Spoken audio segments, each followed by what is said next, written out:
Oke teman-teman, kita lanjut di permohonan sertifikat layak fungsi. Sertifikat layak fungsi ini dikhususkan untuk teman-teman yang sudah memiliki IMB sebelumnya atau persetujuan bangunan gedung sebelumnya, atau teman-teman yang sudah memiliki bangunan tapi belum memiliki PBG, persetujuan bangunan gedung sebelumnya. Di sini kita klik sertifikat layak fungsi. Teman-teman silahkan memilih tidak apabila teman-teman belum memiliki IMB sebelumnya atau PBG sebelumnya. Kalau teman-teman sudah memiliki IMB atau PBG sebelumnya, teman-teman tinggal klik iya dan masukkan nomor IMB. Jadi di sini kita analogikan bahwa teman-teman belum memiliki IMB tapi bangunan sudah berdiri. Teman-teman belum memiliki PBG tapi bangunan sudah berdiri ya. Di sini memiliki SLF, kita pilih tidak karena teman-teman belum memiliki PBG sebelumnya. Permohonan SLF-nya kita pilih bangunan gedung untuk rumah tinggal, ruko, gudang, pabrik, dan lain sebagainya. Bangunan prasarana ini dicontohkan seperti pagar, terus menara telekomunikasi, intinya bangunan pendukung. Teman-teman memilih fungsi hunian untuk rumah tinggal. Seperti yang saya jelaskan sebelumnya, teman-teman silahkan pilih rumah tinggal tunggal apabila bangunannya berdiri sendiri. Silahkan pilih rumah tinggal deret apabila rumahnya couple. Silahkan pilih rumah tinggal susun apabila teman-teman seperti apartemen dan rusun nawa gitu. Di sini saya memilih rumah tinggal tunggal. Kurang lebih dengan permohonan persetujuan bangunan gedung yang ada di sebelumnya, teman-teman tinggal masukkan nama bangunannya seperti rumah, tinggal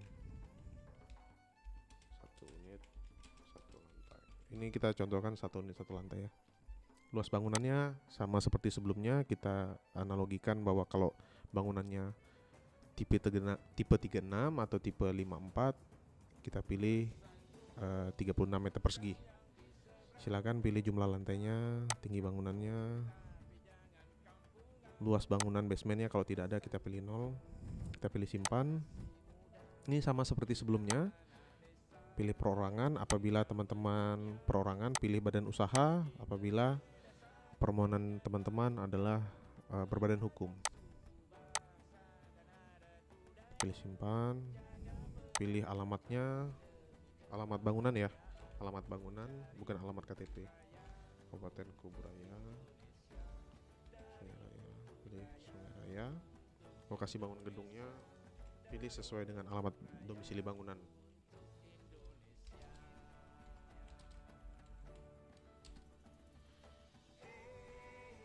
Di sini teman-teman cek kembali untuk bangunannya.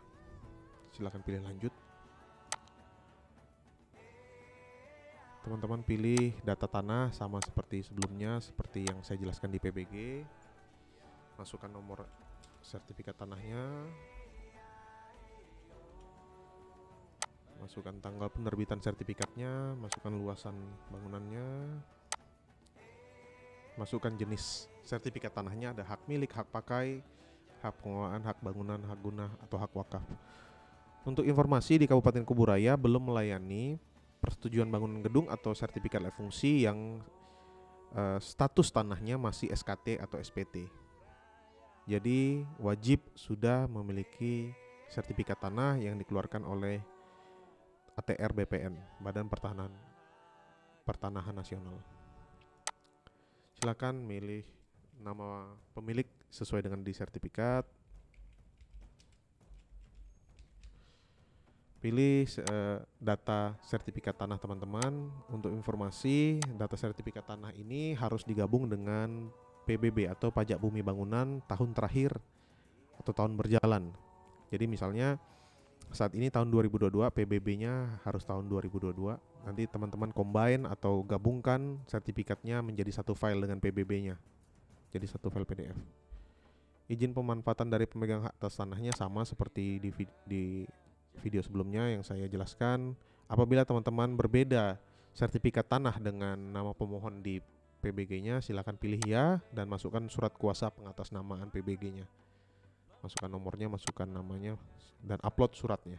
Apabila nama pemilik ini sama dengan nama pemohonnya, itu pilihnya tidak. Terus teman-teman simpan. Selanjutnya pilih masukkan KTP, data-data KTP,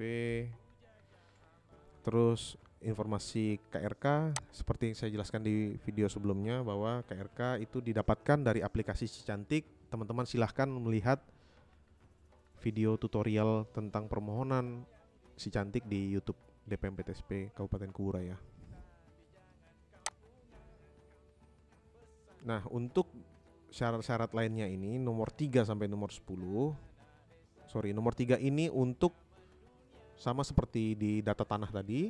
Teman-teman masukkan surat kuasa pengatasnamaan apabila nama pemohonnya itu berbeda dengan nama di sertifikat tanah.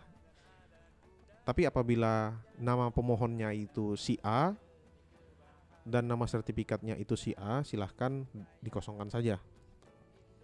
Nomor 4 ini untuk bangunan yang di dekat bandara udara. Jadi harus ada persetujuan dari Dinas Perhubungan Provinsi setempat. Terus untuk nomor 5 ini itu sama seperti nomor 2, tapi tidak diisi tidak apa-apa.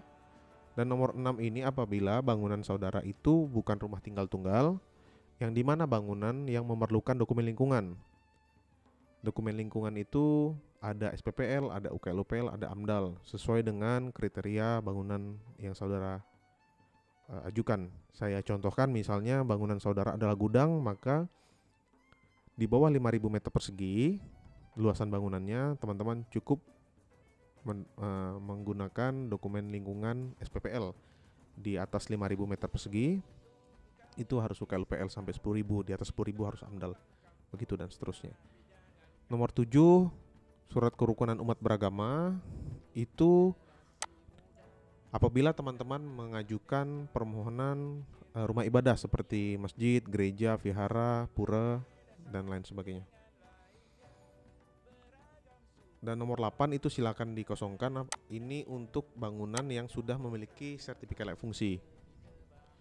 Menurut PP 16, sertifikat layak fungsi untuk rumah tinggal itu mempunyai masa berlaku, yaitu 20 tahun. Di luar rumah tinggal tunggal itu masa berlakunya 5 tahun. Jadi 5 tahun harus diperpanjang sertifikat layak fungsinya. Tapi ini kita tidak mengisi karena apa? Karena permohonan kita belum memiliki PBG dan SLF sebelumnya. Nomor 9 juga dikosongkan. Apabila teman-teman sudah memiliki PBG sebelumnya, silakan diisi. Nomor 10 juga dikosongkan. Kalau untuk rumah tinggal tunggal di Kabupaten Kuburaya itu tidak memerlukan rencana konstruksi. Untuk SLF-nya. Kita pilih selanjutnya ya. Ini sama seperti di video sebelumnya. Gambar situasi, rencana tapak, denah, potongan tampak dan detail bangunan gedung itu harus disiapkan dan diupload di sini. Nomor 2 itu tidak diisi. Nomor 1 di data teknis struktur itu tidak diisi. Nomor 2 gambar detail struktur seperti detail kolom, detail balok, detail slope, gambar denahnya, denah balok, denah kolom, denah slope itu harus diisi.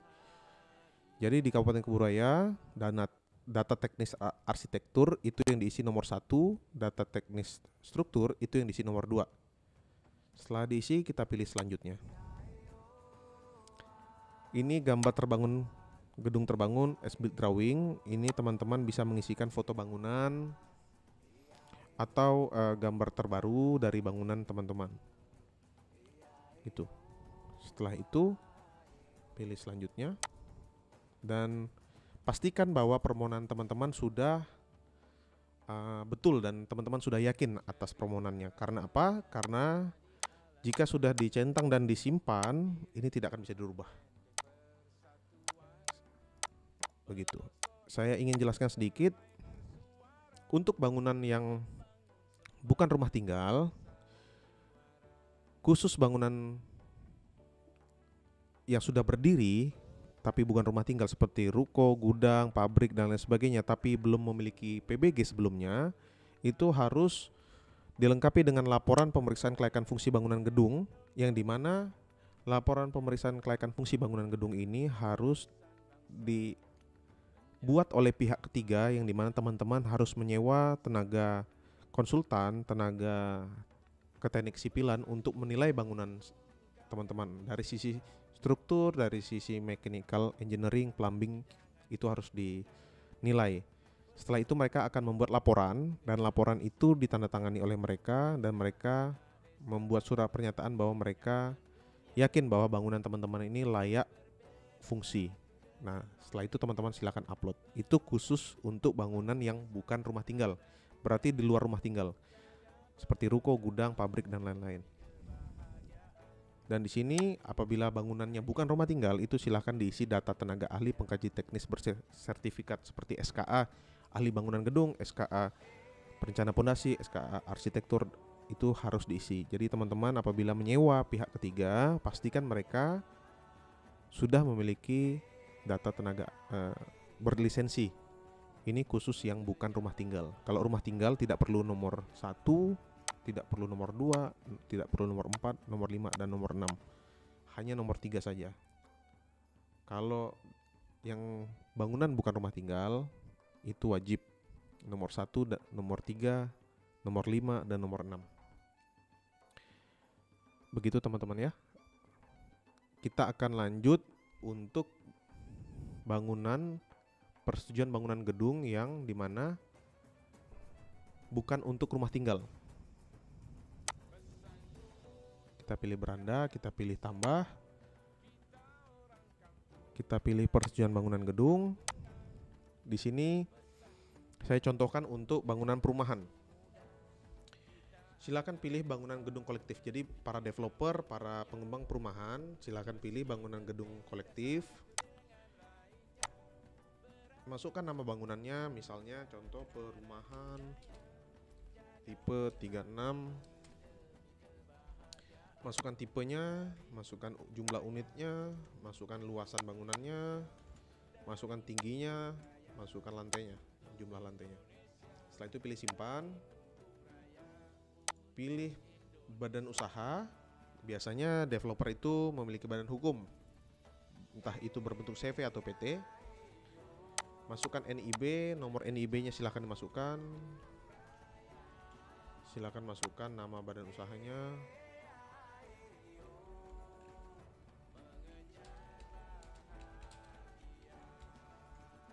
Misalnya gini.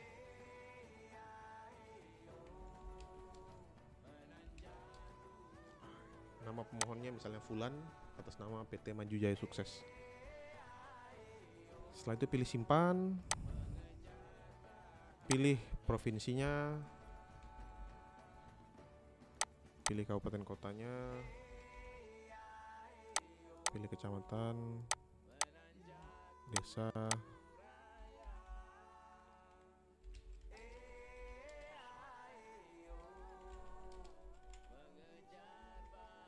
Kita pilih lokasi bangunannya sesuai dengan lokasi yang ada.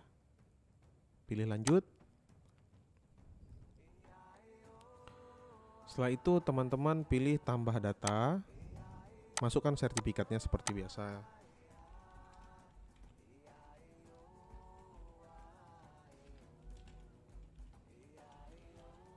Masukkan tanggal penerbitan sertifikatnya. Masukkan luasan tanahnya. Kalau misalnya tanahnya di atas 5.000 atau di atas 3 digit, itu jangan ada titiknya gini, jangan. Diikuti saja angkanya, nanti sistemnya akan mengatur dengan sendirinya. Pilih hak guna bangunan atau hak milik. Kita contohkan hak guna bangunannya.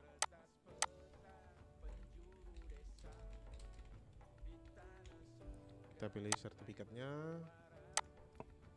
Jangan lupa digabung dengan pajak bumi bangunan tahun terakhir. Apabila sama seperti sebelumnya, apabila tidak berbeda nama pemilik lahannya dan nama pemohonnya, silahkan pilih ya. Jika sama, pilih tidak.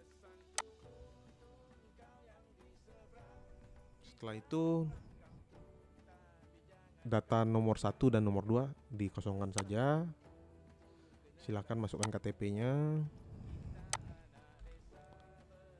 silakan masukkan SKRK atau KKPR yang sudah didapatkan. Kalau SKRK didapatkan dari sistem Si Cantik, dan kalau PKKPR didapatkan dari sistem OSS.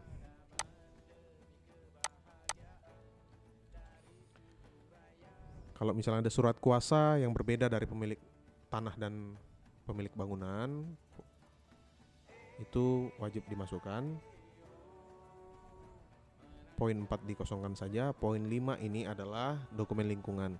Biasanya perumahan kalau di Kabupaten Kuburaya di atas 30 unit itu wajib memiliki dokumen lingkungan SPPL. Itu jadi ada aturan di mana SOP kita mengatur minimal berapa harus SPPL, minimal berapa harus KLPL, minimal berapa harus AMDAL. Terus masukkan, kalau untuk perumahan itu wajib mempunyai perencana konstruksi. Untuk perumahan, bangunan perumahan itu wajib. Jadi silahkan masukkan file SKA-nya, SKA bangunan gedung atau SKA perencana pondasi atau SKA arsitektur, silahkan dimasukkan lengkap dengan ijazah dan KTP pemilik SKA tersebut. Nomor 7 dan nomor 8 ini sama. Tinggal dimasukkan master plan atau set plan dari rencana perumahan saudara atau perumahan yang akan diajukan. Contohnya, setelah semuanya diisi, kita pilih lanjut.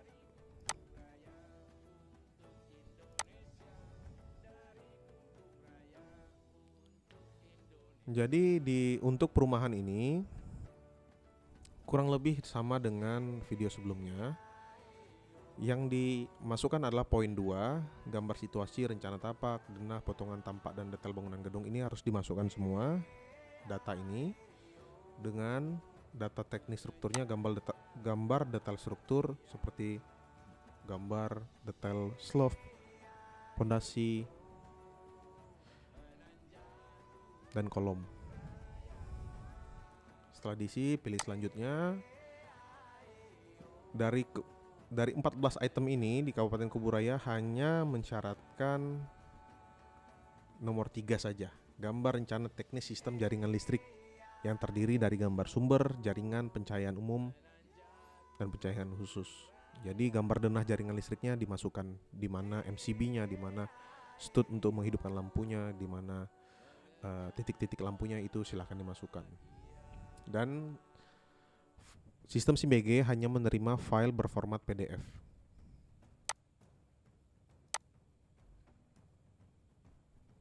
Setelah itu teman-teman apabila sudah yakin silahkan pilih simpan. Teman-teman pilih simpan. Kalau belum yakin atau masih ada data yang kurang, itu jangan khawatir karena sistem akan menyimpannya dan membacanya menjadi draft. Contoh ya, kalau teman-teman belum yakin, teman-teman jangan centang. Teman-teman pergi ke beranda, besokannya ingin mengisi, dia menjadi draft. Dia menjadi draft. Oke, bisa dilanjutkan kembali. Pilih simpan, lanjut, pilih lanjut. Selanjutnya ada bagian-bagian mana yang teman-teman belum memiliki dokumennya, silahkan dilengkapi kembali. Mungkin begitu saja teman-teman. Apabila ada yang kurang dipahami, silahkan hubungi nomor call center kami, nomor informasi kami, dan akan ditampilkan di layar. Terima kasih.